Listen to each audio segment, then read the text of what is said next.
지난주에 그 변화에 대해서 말씀을 나눴죠. 변화를 시작합시다.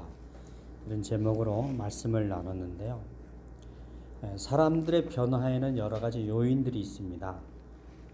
그래서 사람들은 그런 요인들 때문에 삶의 모습을 조금씩 달리하는 경우들이 있죠. 여자가 머리 스타일이 바뀌면 혹시 무슨 일이 있은 것 아니냐, 그렇게 이제 예민한 반응을 보여야 한다라고 말을 하는 사람들도 있는데요. 본질적인 변화를 가져오는 것, 우리 삶의 본질적인 변화를 가져오는 것은 하나님의 말씀입니다. 거듭난다는 것, 여기 많이 들어보셨죠? 거듭난다는 것, 다시 태어난다는 것.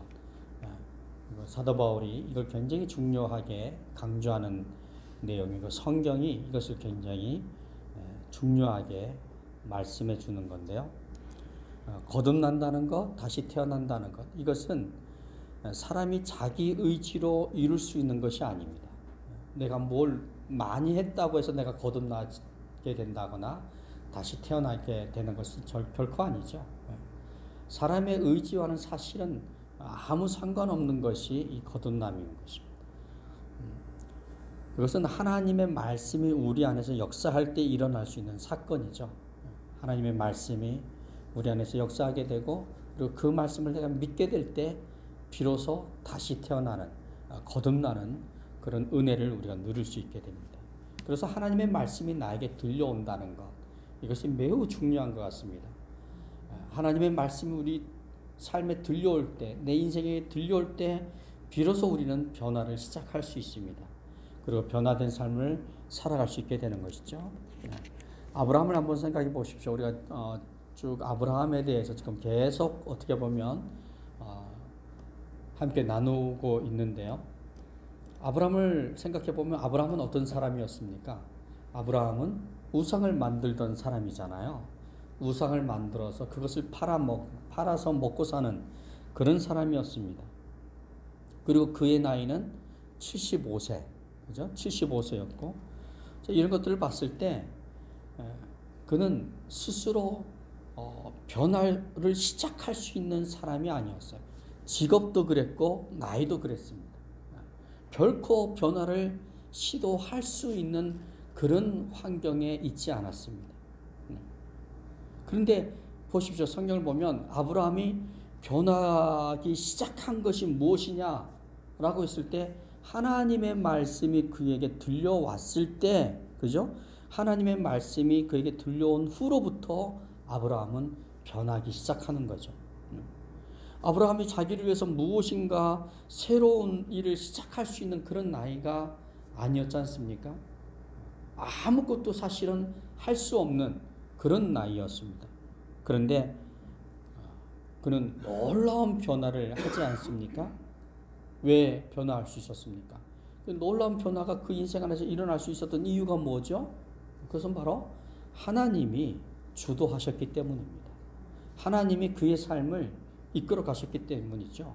그에게 말씀하시고 말씀하신 대로 아브라함의 삶을 이끌어 가셨기 때문에 아브라함은 놀라운 변화를 할 수 있는 그런 사람이 되었던 거죠. 야곱을 생각해 보십시오. 야곱도 그렇습니다. 야곱도 변화를 시도할 수 있는 나이가 아니었어요. 그죠? 그냥 그렇게 살다가 인생이 끝나는 사람이었습니다. 그냥 부모님 집에서 그냥 살다가 그렇게 인생이 끝나는 사람이었는데, 그런데 그는 대단한 변화를 또 이루지 않습니까? 만약에 야곱이 변화를 시도할 수 있는 나이였다면, 또 무언가를 새롭게 시작할 수 있는 나이였다면, 그가 그 광야에서 그렇게 두려워하지 않아도 됐을 거예요. 무서워하지 않아도 됐을 거예요. 그런데 야곱은 할 수 있는 일이 아무것도 없었어요. 아무것도 없었기 때문에 그 광야에서 초조해야 할 수밖에 없었고, 그리고 무서워하면서 말이죠. 두려워하면서 그 밤을 지내지 않습니까? 자, 그런데 그런 상황에 있던 야곱에게 하나님의 말씀이 들려오는 거죠. 자, 이런 때 하나님의 말씀이 들려오는 것, 그것이 무엇입니까? 그게 바로 구원이죠. 하나님이 내가 그런 막막한 상황 가운데 있을 때, 정말 이렇게 할 수도 없고 저렇게 할 수도 없는 그런 상황에 있을 때 하나님의 말씀이 나에게 들려온다는 것, 그것은 무슨 의미입니까? 하나님이 나를 붙드시겠다는 거 아닙니까? 나를 구원하시겠다는 말씀이지 않습니까? 나를 이끄시겠다는 거죠. 내가 하나님을 향해서 나아간 것이 아니에요. 하나님이 나를 찾아오시는 거죠. 그리고 나를 붙드시고 두려워하지 말라고, 염려하지 말라고, 내가 너와 함께 하겠다고, 내가 너를 이끌어가겠다고 말씀하시는 거죠. 그런 말씀이 들려왔기 때문에 어떻게 되는 겁니까? 변화가 시작되어지는 거죠. 그래서 하나님의 말씀을 듣는다는 것은요, 사는 것입니다. 사는 길이 열리는 것입니다. 예. 말씀 안에 생명이 있지 않습니까? 말씀 안에 생명이 있고 살 수 있는 방법이 말씀 안에 있는 거죠. 그래서 우리는 말씀을 들을 수 있는 귀를 가져야 합니다. 하나님의 말씀을 들을 수 있는 귀, 하나님의 말씀을 깨달을 수 있는 마음, 이런 것들이 우리들에게 있어야 되는 거죠. 예? 아무리 어려운 상황에 있고 암담한 형편에 있다 할지라도 하나님의 말씀이 우리에게 들려오면 우리는 살 수 있습니다. 예. 바울을 한번 생각해 볼까요? 바울은 어떤 사람이었습니까? 우리가 지난주에 바울에 대해서 나눴는데요. 바울은 유대교에 아주 쩔어 있는 사람이에요. 그죠? 아주 쩔어 있는, 어떤 사람이라고 해야 됩니까? 아주 그냥 중심적인 사람을 뭐라고 해요? 공산당 할 때 우리 뭐라고 말하죠? 핵심 간부. 좀 더 강한 어투가 있던데 뭐라 하던데. 예. 아주 핵심 간부죠. 예, 바울이 그랬습니다. 총각이었지만 젊은 사람이었는데 아주 이 사람은 아주 유대교에 그냥 목숨을 걸 정도로 아주 그냥 쩔어 있는 그런 사람이었죠. 그리고 자기 욕심에 사로잡혀 있던 사람이에요. 자기 인생에 대한 어떻게 하면 성공을 이룰 것인가에 대해서 아주 집중해서 살던 그런 사람이었습니다. 사람을 죽여놓고도 아무런 양심의 가책을 받지 못하는 그런 사람이었죠. 우리는 이런 사람을 죽여놓고 양심의 가책을 받지 못한다. 좋은 사람입니까? 나쁜 사람입니까? 예, 아주 나쁜 사람이죠. 여러분, 사도 바울을 너무 좋게 보지 마세요. 예, 예수님을 안 만났으면요, 이 사람은 정말 나쁜 사람이에요. 아주 나쁜 사람인 거죠. 예. 그런데 바울이 더 많은 사람을 죽이려고까지 했지 않습니까? 그죠? 이 바울은 굉장히 악한 사람이에요. 굉장히 악한 사람이죠. 악했지만 악한 것을 악하다라고 보지 않는, 예. 좀 우리 음주운전한 사람이 사람을 죽여놓고 심신미약이었다, 그런 식으로 이렇게 변명을 하면 우리가 어떻게 생각합니까? 야, 이 사람 정말 양심이 없는 사람이다. 이 사람 정말 나쁜 사람이다. 그렇게 생각하잖아요. 지금 바울이 그런 거예요. 사람을 죽여놓고도 양심의 가책이 없고 거기에 더해서 더 많은 사람을 죽이려고까지 하고 있는 이 바울의 모습을, 그래서 악한 것을 악한 것으로 보지 못하는, 왜 그랬을까요? 왜 이런 결과를 가져왔을까요? 바로 종교가 갖고 있는 그 배타성 때문에. 종교가 갖고 있는, 참 이 종교가 배타성을 갖게 될 때 굉장히 무서운 결과를 가져올 수 있어요. 분명히 악한 행동을 하고 있는데 그것이 악하지 않게 보게 되는 거죠. 구약 성경이 일관되게 하시는 말씀이 있습니다. 그것은 뭐냐면 이스라엘 백성들에게 하시는 말씀인데요. 너희는 나에게 거룩한 백성이라는 말씀입니다. 거룩한 백성. 참 좋은 말이지 않습니까? 정말 자부심을 가질 만한, 하나님께서 이스라엘 백성들을 향해서 너희는 내 백성이다, 거룩한 백성이다, 이렇게 말씀해 주시는 것만으로도 얼마나 자랑스러운 일입니까? 그죠? 참 자랑스러운, 자부심을 가질 만한 충분한 그런 거죠. 그래서 이스라엘 백성들은요, 주변 나라 사람들과는 다르게 살아야 했습니다. 그들은 하나님만을 섬겨야 했고 하나님을 섬기는 백성으로서 독특한 생활 양식을 갖게 되었죠. 경건함을 유지하기 위해서 아주 독특한 생활 양식을 갖게 되었습니다. 그런데 이것이 오랜 세월을 지나오면서 그렇게 살아가는 삶의 어떤 생활들이 결국에는 이웃 나라의 이방인들을 다 배척하는, 그죠? 이방 사람들을 죄인 취급을 하고, 그죠? 아주 몹쓸 사람으로 취급하는 그런 배타성을 갖게 되는 것입니다. 그리고 예수 그리스도의 복음이 들려왔지만 그것을 듣지 못하는 완고함, 오직 모세의 율법, 모세의 가르침, 여기에만 사로잡혀서 조금도 움직이려고 하지 않은 그런 완고함으로 똥똥 뭉치는 그런 결과를 가져왔죠. 그래서 배타성이 아주 강하게 나타나게 되는 겁니다. 여러분, 우리 인생에서 안타까운 일이 좀 있어요. 가장 안타까운 일이 뭘까요? 그것은 보기는 보아도 보지 못하고 듣기는 들어도 깨닫지 못하는 것이 가장 안타까운 것입니다. 예수님 시대의 바리새인들이 바로 그랬잖아요. 예수님의 탄식이 무엇입니까? 그 바리새인들을 향해서 너희는 듣기는 들어도 듣지 못하고 보기는 보아도 보지 못하는 사람들이다라고 안타까워하시지 않았습니까? 이 바리새인들을 향해서 주님이 하신 말씀 중에 너희는 몸이 많이 아픈 사람들이다, 영육간에 의사가 필요한 사람들이다 라고 말을 했지만 바리새인들이 뭐라고 대답하는 겁니까? 아니요, 우리는 아프지 않아요. 우리가 건강한데 어디가 아프단 말입니까? 우리는 아프지 않아요. 의사가 필요 없어요. 이렇게 말하는 사람들이죠. 마치 사방에 철벽을 세워놓은 것처럼 꽉 막혀있는 사람들입니다. 바울도 바로 똑같은 사람이죠. 꽉 막혀있는 그런 사람이었죠. 그런데 거기에 더해서 자기 잘난 맛에 빠지게 되면 어떻게 됩니까? 방법이 없게 되는 겁니다. 어떤 것을 보여줘도, 어떤 말씀을 들려줘도 듣지 못하고 보지 못하는 그런 결과를 가져오게 되는 거죠. 안디옥 교회의 위기가 바로 이런 사람들에 의해서, 이런 사람들 때문에 일어난 위기입니다. 여러분, 사도행전으로 한번 가보십시오. 사도행전 15장 1절 말씀에 보면 유대에서 내려온 사람들이, 안디옥 교회에 온 사람들이 하는 말이, 이런 말이 있습니다. 이렇게 말을 했어요. 어떤 사람들이 유대로부터 내려와서 형제들을 가르치되 너희가 모세의 법대로 할례를 받지 아니하면 능히 구원을 받지 못하리라 하니.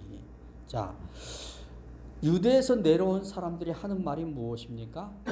너희가 모세의 할례를 받지 않으면,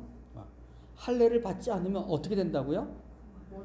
왜? 구원을 받을 수 없다. 구원을 받을 수 없다. 심각한 이야기죠, 사실은. 교회가 무엇을 중심으로 해서 모입니까?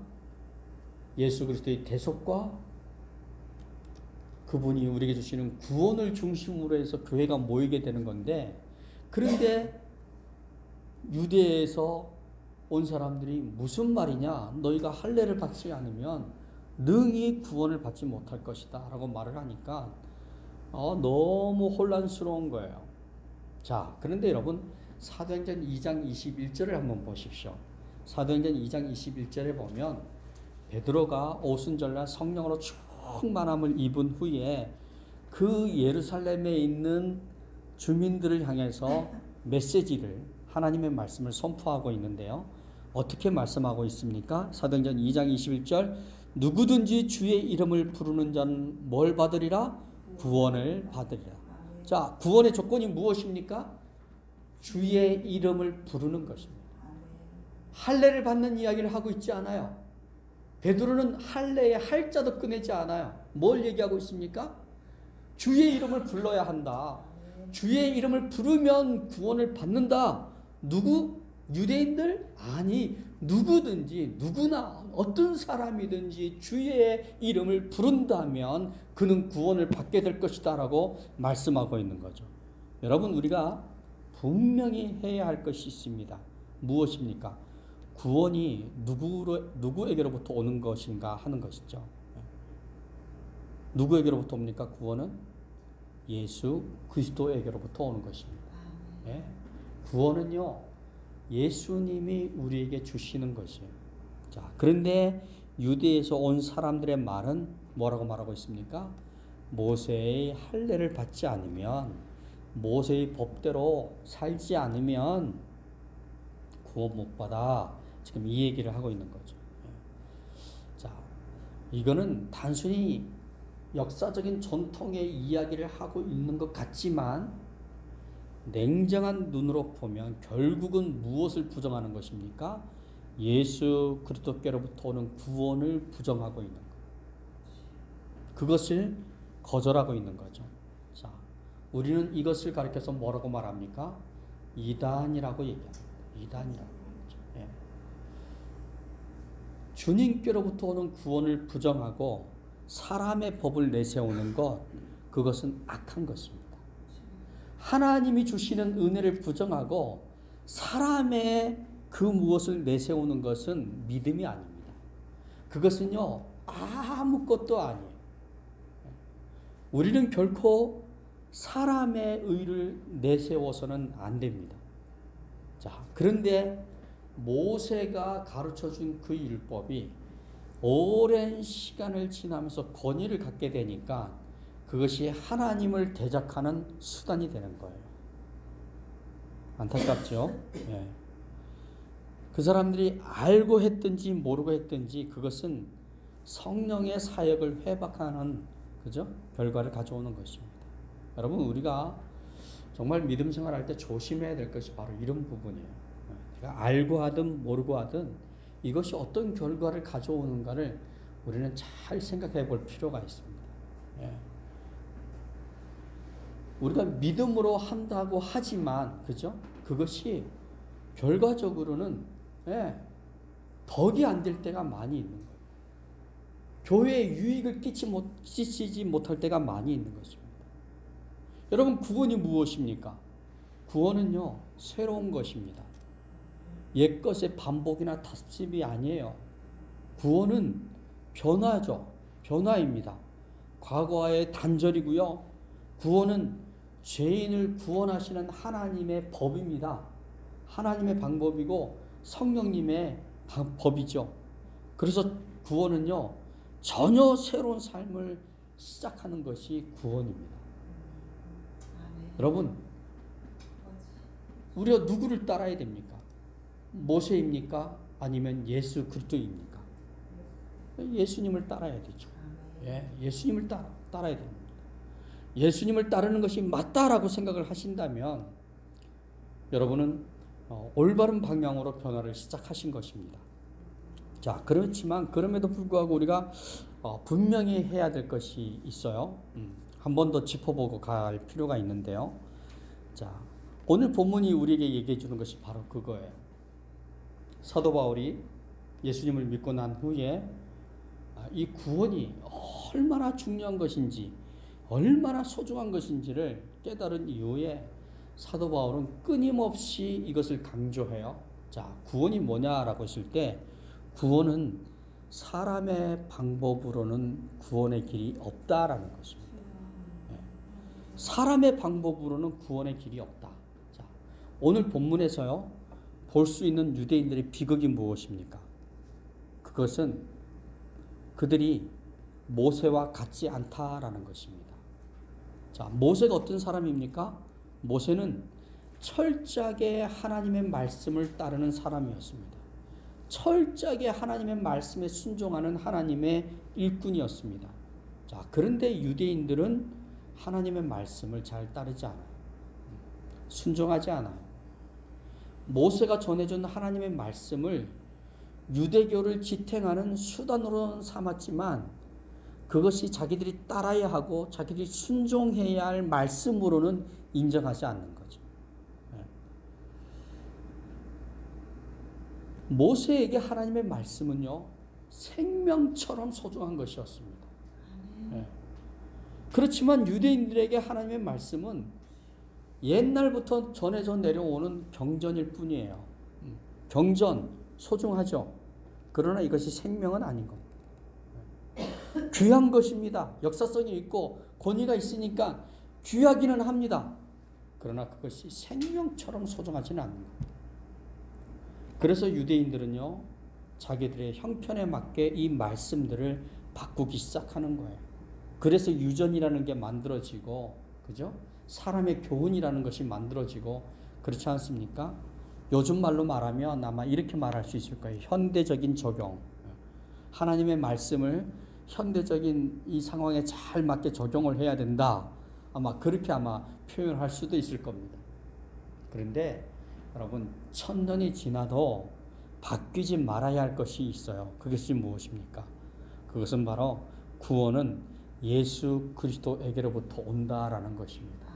사람으로부터 구원이 오지 않아요. 왜 그렇습니까? 구원에 있어서만큼은요, 다른 길이 없어요. 예수 외에는 다른 길이 없어요. 하나님께서 그렇게 말씀하셨잖아요. 하나님이 이 다른 길을 주시지 않았어요. 구원에 있어서 하나님이 우리에게 다른 길, 이 길도 되고 저 길도 된다. 그러니 너희들이 원하는 길, 너희들이 편한 길로 와라. 이렇게 말씀하시지 않으셨어요. 구원은 오직 예수 그리스도. 너희가 나에게로 나오기를 원한다면 반드시 예수를 통해서 와라라고 말씀하셨어요. 예수의 길 말고는 다른 길은 내가 인정할 수 없다라고 말씀하신 거죠. 그래서 다른 길이 없는 거예요. 누가 뭐라고 해도 구원은 오직 예수 그리스도 안에 있는 것입니다. 아멘. 예수 그리스도 안에 있는 거예요. 자, 한번 같이 해볼까요? 예수 그리스도만이 길이고 진리고 생명이다.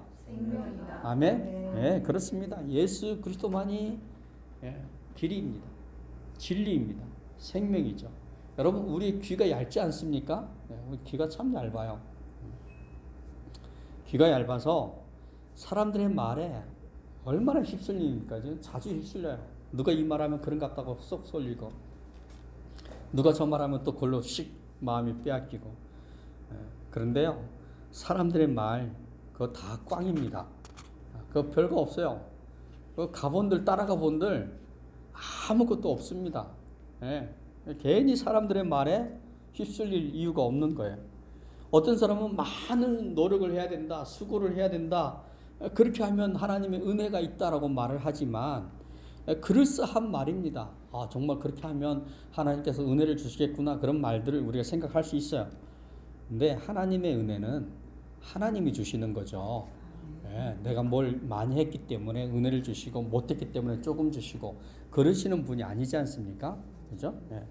많은 희생과 헌신, 우리 한국 사람들 헌신 굉장히 중요하게 생각하지 않습니까? 그죠? 많은 희생하는 것, 그런 것들에서 우리가 감동을 많이 받아요. 테레사 수녀의 희생, 얼마나 감동적인 이야기입니까? 그죠? 감동적인 이야기들이 많아요. 그런데 그 희생과 헌신이 하나님의 은혜로부터 나오는 것이 아니라면 그 모든 것들이 다 사람의 의를 나타내려고 하는 것이기 때문에 헛심 쓰는 거예요. 헛심 쓰는 거예요. 그거 다 하나님 보좌 앞에 가면 한번 불을 확 태워보면 다 타고 없어져 버리는 거예요. 남아있지 않는 거예요. 우리의 헌신과 수고, 희생, 이것은 반드시 무엇으로부터 나와야 되는 겁니까? 하나님의 은혜로부터 출발되어져야 되는 거예요. 하나님의 은혜가 없이 헌신함으로 하나님의 은혜를 받으려고 하고 희생함으로 하나님의 은혜를 받으려면 순서가 바뀐 거예요. 순서가 바뀐 거죠. 그래서 누가 뭐래도 우리가 기억해야 되는 것은 오직 한 개인 구원은 예수 그리스도밖에 없다. 두 번째로 우리가 기억해야 될 것이 있습니다. 무엇입니까? 구원은 예수 그리스도를 믿음으로써 받게 된다라는 것입니다. 아멘. 자, 구원은 누구를 믿어요? 누구를요? 예수 그리스도. 구원은 예수님을 믿어야만이 구원을 받을 수가 있습니다. 여러분, 믿는 것이 먼저입니다. 뭐가 먼저예요? 믿는 것. 믿는 것이 먼저예요. 따르거나 섬기는 것이 먼저가 아니에요. 먼저 믿어야 합니다. 여러분, 구원받기 위해서 우리가 해야 할 A, B, C가 있다면 그것은 뭘까요? 믿는 것입니다. 구원받기 위해서 A도 믿어야 되고 B도 믿어야 되고 C도 믿어야 되는 것입니다. 자, 그렇다면 무엇을 믿는 것입니까? 뭘 믿죠? 뭘 믿어야 될까요? 예, 우리를 위해서 예수님께서 하신 일을 믿는 거예요. 예수님이 나를 위해서 무슨 일을 하셨는가? 그걸 믿는 겁니다. 예수님의 고난당하심을 우리가 믿어야 되죠. 예수님의 죽으심을 우리가 믿어야 되는 겁니다. 그분의 고난당하심을 통해서 어떤 일이 일어났는가? 그걸 내가 믿어야 되는 거죠. 예수님의 죽으심을 통해서 어떤 일이 일어났는가? 그것을 내가 믿는 것입니다. 그럴 때 구원이 나에게 주어지는 거죠. 자, 그렇다면 예수님은 왜 그런 일을 하셨는가? 그것은 우리가 죄인이기 때문입니다. 예수님이 왜 고난당하셨습니까? 왜 죽으셨습니까? 내가 죄인이기 때문이에요. 내가 죄인이기 때문에 예수님이 고난을 당하셨고, 내가 죄인이기 때문에 예수님이 죽으신 거예요. 때문에 우리는 먼저 육적으로나 영적으로나 죄인이었다는 사실을 인정해야 돼요. 이걸 인정하고 가야 되죠. 우리가 생각할 때 흔히들 이런 생각을 할 수 있어요. 내가 내 인생을 생각해 보면 내가 지옥불에 던져질 만큼 큰 죄를 지은 적은 없다. 뭐 사소한 거짓말을 하거나 사소한 잘못을 하기는 했겠지만 그 지옥에 갈 만할 정도의 큰 죄는 지은 적은 없다. 이렇게 이야기하는 사람들이 아마 많을 거예요. 그죠? 여러분들도 아마 그렇게 생각하는 것이 쉬울 겁니다. 자, 그런데 마태복음으로 한번 가보실까요? 마태복음 5장 22절.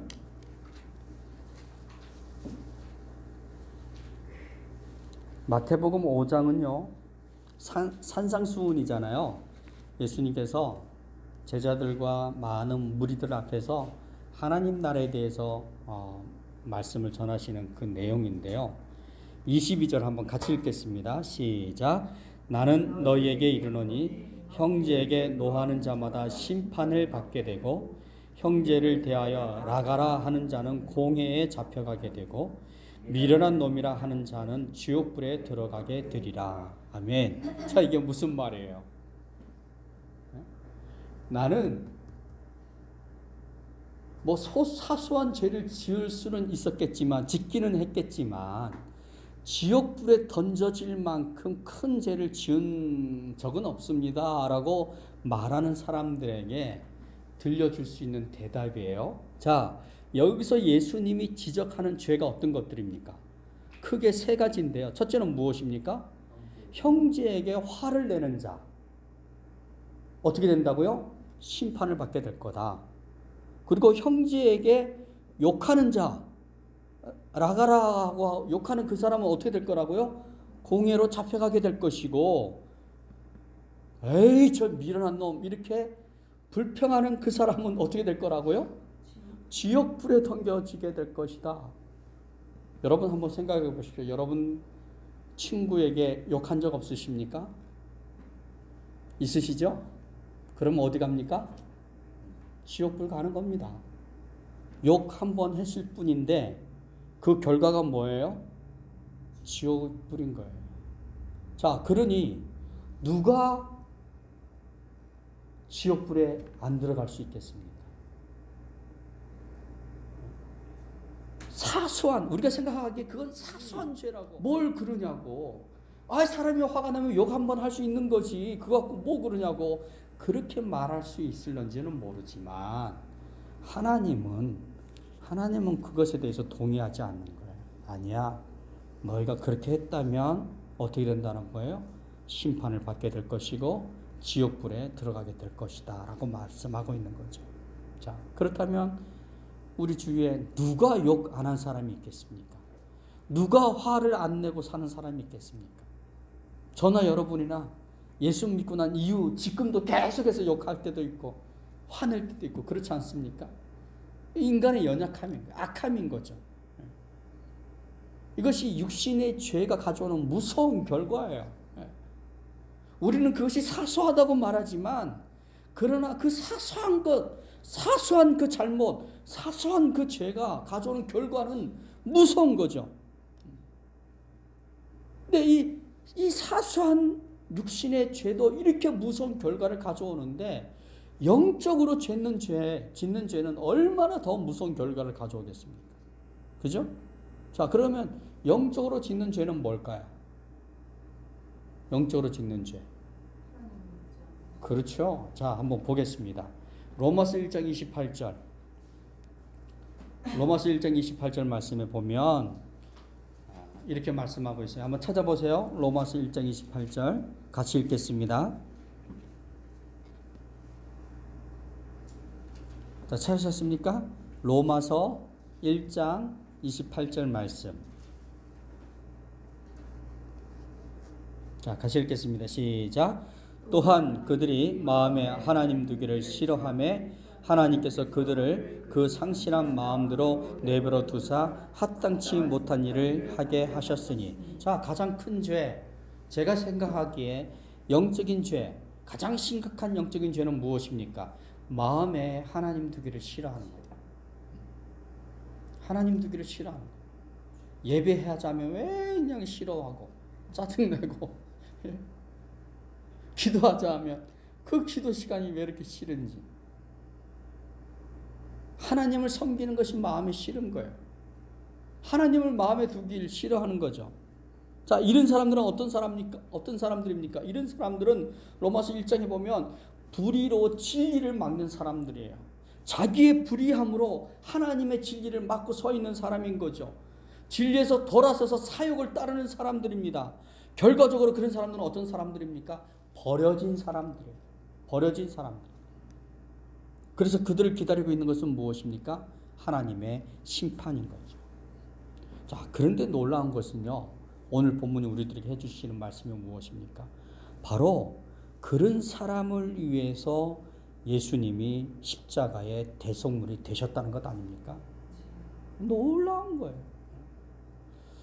야, 어떻게 이루실 수가 있을까? 놀라운 거죠.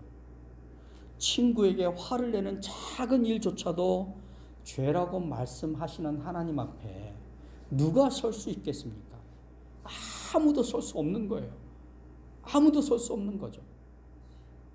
해결 방법이 없는 겁니다. 이 일을 어떻게 해결하겠습니까? 그래서 예수님이 십자가에서 죽으신 거예요. 해결할 수 없으니까. 그래서 예수님이 십자가에서 죽으신 거죠. 죄인인 우리를 의로운 자로 하나님 앞에 세우기 위해서 예수님이 그렇게 하신 것입니다. 그래서 이사야 선지자는 이것을 이렇게 말씀하시죠.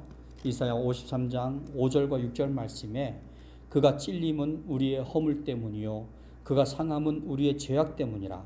그가 징계를 받음으로 우리는 평화를 누리고 그가 채찍에 맞음으로 우리는 나음을 받았도다.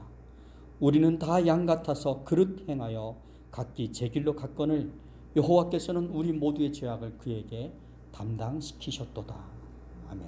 예. 예수님이 당하신 고난은요, 우리의 허물 때문입니다. 우리의 죄악 때문이죠. 우리가 하나님 앞에 보여드릴 수 없는 그 허물, 그 죄악. 그러나 예수님이 당하신 그 징계로 우리는 하나님께 나아갈 수 있게 되었고 상하였던 우리의 심령은 고침을 받게 된 거죠. 우리의 죄악을 예수님이 다 짊어지셨기 때문입니다. 그래서 우리는 예수님을 믿어야 하는 것입니다. 우리를 위해서 예수님께서 하신 이 일을 믿을 때 우리가 구원을 받게 되는 것이죠. 예. 나는 지옥불에 던져질 만한 그런 죄를 짓지 않았습니다. 예? 그런 말 소용없어요. 그렇게 말하는 것조차도 하나님께는 죄가 됩니다. 나를 속이는 거죠. 욕설 한마디 했다고 지옥에 가야 한다는 것은 너무한 것 아닙니까? 예, 그런 말도 아무 소용이 없습니다. 그런 말 할 필요가 없죠. 왜 그렇습니까? 예수님이 죽으셨잖아요. 그래서 예수님이 죽으셨잖아요. 우리가 저지른 모든 죄의 값을 십자가에서 지불하신 거예요. 그래서 십자가는 무엇입니까? 용서예요. 십자가는 용서이고 십자가는 사랑입니다. 십자가는 구원이고요. 십자가는 하나님의 보좌 앞으로 나아갈 수 있는 문입니다. 그 문을 열면 하나님의 보좌가 우리 눈앞에 보여지게 되죠. 예수님이 십자가에서 용서를 이루셨습니다. 사랑을 이루신 거죠. 우리가 하나님께로 나아갈 수 있는 길을 활짝 열어놓으셨습니다. 바로 이것을 믿어야 되는 거예요. 이걸 믿어야 되는 겁니다.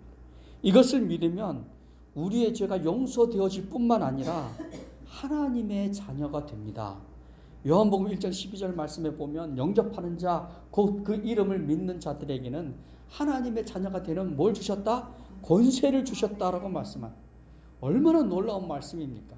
믿을 때 죄가 용서되어지는 것으로 끝나는 것이 아니라 하나님의 자녀로 받아들여진다는 거예요. 얼마나 놀라운 말씀입니까? 예. 그래서 우리가 예수님의 이 죽으심을 믿으면요, 세 가지 일이 일어나는데, 첫째는 나의 모든 죄가 용서됩니다. 그리고 둘째는 하나님의 자녀가 되죠.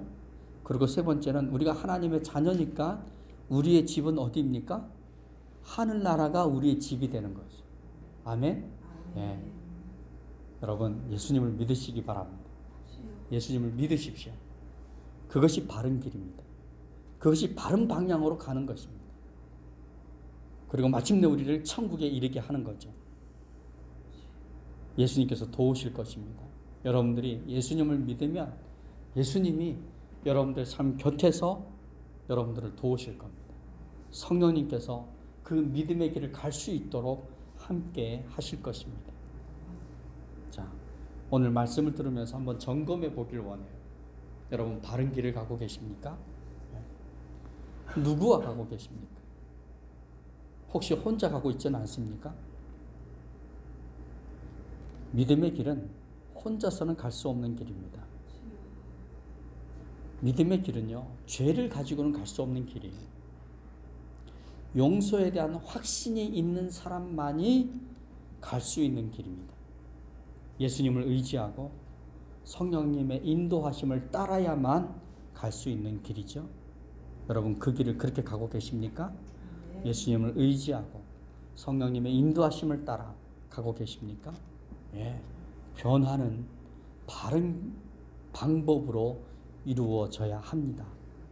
우리의 욕심이나 열정에 의한 변화가 아니라 주님이 이끄시는, 성령님이 이끌어 가신 그곳으로 가는 것이 진정한 변화입니다. 그 변화의 첫걸음은 예수 그리스도를 믿는 것입니다. 그리고 구원을 받는 것입니다. 그 구원에 대한 확신을 갖는 것입니다. 그렇게 확신으로 삶을 사시기를 주님의 이름으로 축원합니다. 기도하시겠습니다.